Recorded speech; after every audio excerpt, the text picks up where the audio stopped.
are Jalen Jacoby. What is it that we do? We give the people what they want.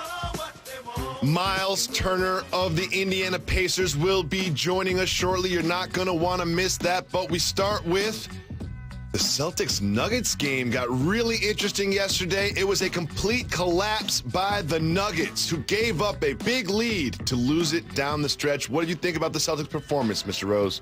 The Celtics have been up and down this year. They've dealt with COVID issues. They've dealt with health issues. But you know one thing they do have is two budding superstars in Jason Tatum, who had a recent 50-point game, as well as Jaylen Brown. And as they started to get healthy with Marcus Smart, who showed some great athleticism that proved to me that he's also getting healthy with a big dunk and some of the plays that he made, they're going to be a tough out. And they're going to be tough defensively in the Eastern Conference playoffs. Kemba Walker, that guy right there, is going to be the wild card. He was all NBA when they traded for him. They had Isaiah Thomas, who was averaging almost 30. They had Kyrie Irving, who was all NBA. Now they have Kemba. If he can be any version of himself, a team like the Nets that are extreme perimeter oriented, look at those matchups on paper, Jacoby. That would be a terrific series. And when you look at the Eastern Conference standings, it just doesn't seem like what we thought it was going to be at the beginning of the year. There's a lot of dangerous teams there down at the bottom that you don't want to see in a playoff series. And I'm looking at the Pacers. We'll be talking to Miles Turner later. Then you've got the Celtics there. My Knicks are there. It's really interesting to watch this one form as we get to the stretch run heading into the playoffs. That's the Celtics side of this one. But the Nuggets, it was a weird performance from them. They were up through three quarters, towards the end of the third quarter, and then they just absolutely collapsed. They scored 8 points in the fourth quarter. Jokic started complaining to the officials. He actually didn't even finish the game. Malone pulled him towards the end. Jalen, they were playing so well since they added Aaron Gordon, looking like a true title contender. Do you think they just sort of sweep this one to the side, or is there significance in this collapse? They had a terrific homestand, Jacoby. I think they won 4 or 5. And so you would take that on paper. And you mentioned adding Aaron Gordon, who's given them a terrific dynamic, but also he opened up the gate a couple of times and allowed Jason Tatum to drive right by him. I think that's something you got to fix. Michael Porter Jr. did the exact same thing with Jaylen Brown as he went down the paint and did a big-time dunk. They were playing without Jamal Murray, which is going to affect clearly how you finish the game, and Jokic got frustrated. But don't worry about my Nuggets. We gonna be all right. We gonna be all right. Well, the Nuggets are looking at the top of the Western Conference, and so are the Los Angeles Lakers. The Lakers doing so without their two superstars, LeBron James and AD, and they came into Brooklyn and got a signature win, Jalen Rose. What was the significance of that big win Saturday night, the Lakers over the Nets?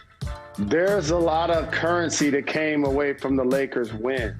So when you're playing without your big stars, LeBron, AD, and Kuzma, and the other team is playing without Harden, when KD's on a minutes restriction and Kyrie gets ejected, this gives the other people a chance to step up. Schroeder was actually having a really good game. And then all of a sudden, THT starts having a really good game, points and assists, gets a highlight move where he spins on the left and goes down the middle with a reverse layup. Ben McLemore gets to knocking down threes.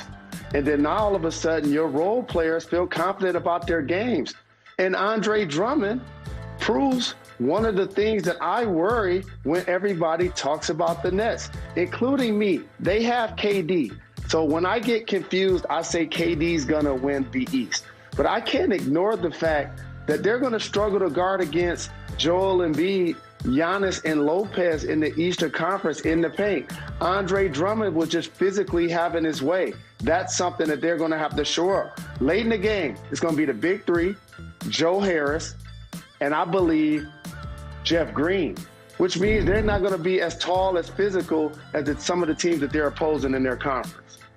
That's a really good point. You mentioned earlier that Kyrie Irving was ejected from the game, and he was ejected because of this little back and forth with Dennis Schroeder, which proved significant over the weekend as Kyrie took to Twitter. Jalen, explain what he's saying here with this tweet. I would love to. So, Jacoby, this is the most explosive and controversial word in the history of the English language. It's been used so many times as Black people as demeaning from whites, but also from blacks.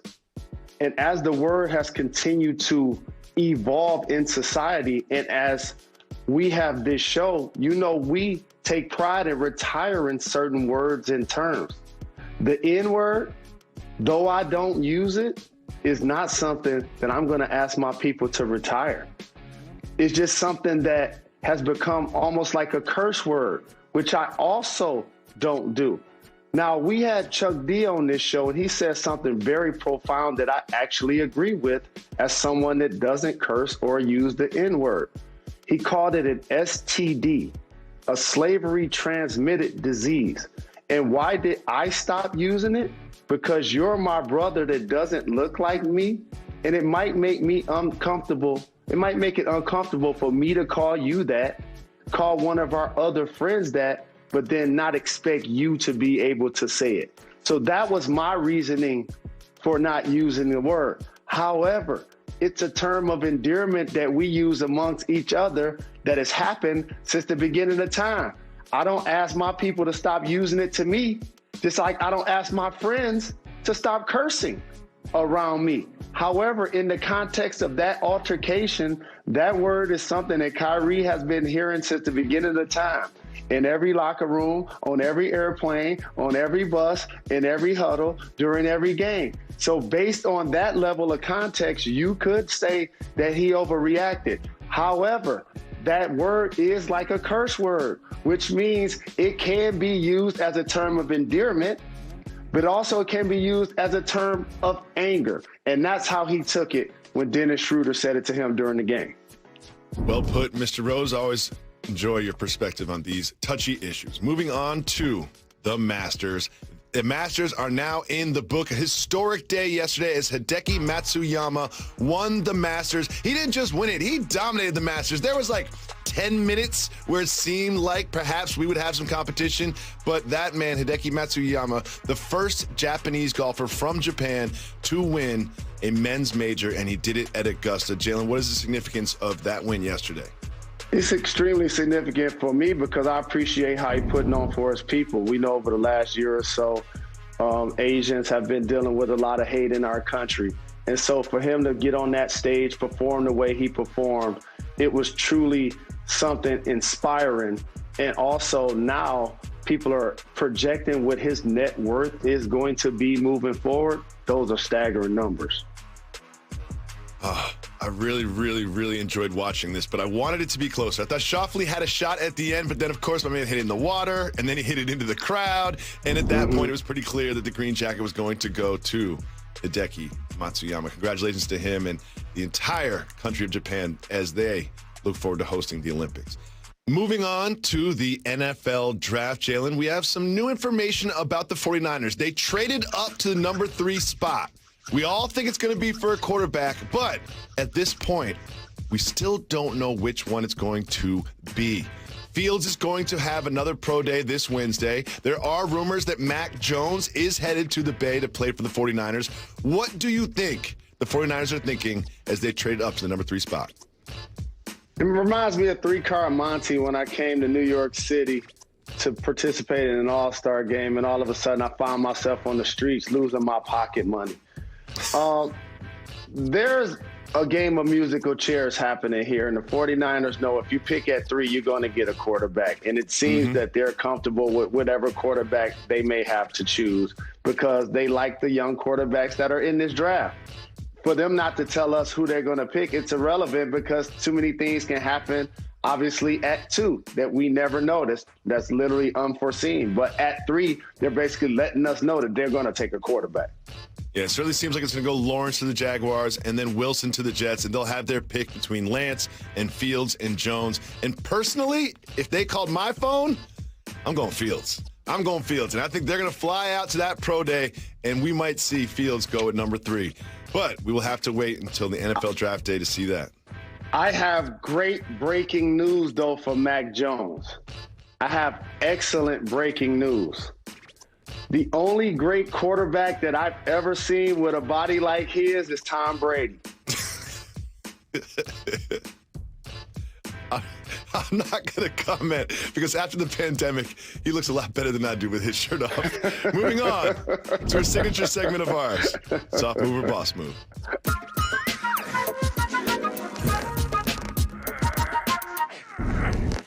Jalen, this young woman has a husband who goes off to work, and every day she makes him a healthy lunch because she's concerned about his physical and financial health, want to save up to buy a house. She found out that this man was selling the healthy lunch that she made, using the money to buy fast food lunches. Jalen Rose selling the lunch to get fast food. Soft move or boss move? This is an extreme soft move, and I'm really disappointed in this guy. You know the labor of love that goes into cooking? You know the labor of love that goes into making someone a homemade sandwich and putting it inside of a Ziploc and putting it inside of something else so they can carry it. And so it's so nice and petite, and trying to match up the meals with chips and sides. Like, this is just so disgusting. I mean, I can understand if he did this once on a cheat day, but to do this just serially, that is so bad. Do you know what the worst is? When my kids don't eat the lunch that my wife makes for them, she gets so mad. She gets so mad, and they're little cute kids. I can only imagine how mad she would be if I did the same. Soft move, young man. Soft move. Do you know who's joining us right after this very short break? Miles Turner of the Pacers joins us. Look at that. One of the best defensive players in the game. We'll talk to him about the playoffs and Port District of New York City. Welcome back to Jalen and Jacoby. Jalen joining us right now is one of the best bigs in the game. Scores inside, scores outside, blocks everybody's shot. Miles Turner joins us on Jalen and Jacoby. Thank you so much for taking the time to join us, Miles. No worries, man. I appreciate you guys having me on. Well, your Pacers have had a very interesting season. Karis LeVert joins the team, and now you're sitting right around the edge of the playoffs in that play-in game. What do you guys need to do to really come together during this home stretch and make a playoff run? Well, the biggest thing we had to do was get healthy. We're getting there. I'm going to be out the next couple of games, but, I'll be back real soon. And now that we have a healthy roster outside of TJ Warren, I think we can really, get things going. We're kind of starting to come together. Obviously defensively, that's one of the places that we're trying to put a lot of emphasis on. And just knowing that there's a lot of pressure back half of the season and just finishing the right way. Well, Jacoby, he's a lot more disciplined and humble than I am. When Indiana get healthy, they're going to be a problem, dog. I've been trying to tell y'all, Indiana's going to be a problem when they get healthy. Hey, Miles, you lead the league in blocks total and blocks per game. What is your mentality of not only playing terrific defense, but playing without fouling? That's a great question. I feel like the way our defensive schemes are set up, our guards funnel everything to me in the middle, and just staying disciplined. Guys are, conscious of me. I hear opposing teams say I foul, oh, that's one, that's two, that's three. So I know what teams the schemes are. So having that in the back of my mind, I know that I have to stay disciplined out there, and things change a lot when I'm out there. So just going after everything, but at the same time, just being fearless. Our coach, he said, hey, if you get 2 or 3 fouls in the first half, I'm going to play. You got to play through it. So I like that mentality, and that's one that's grown on me this season.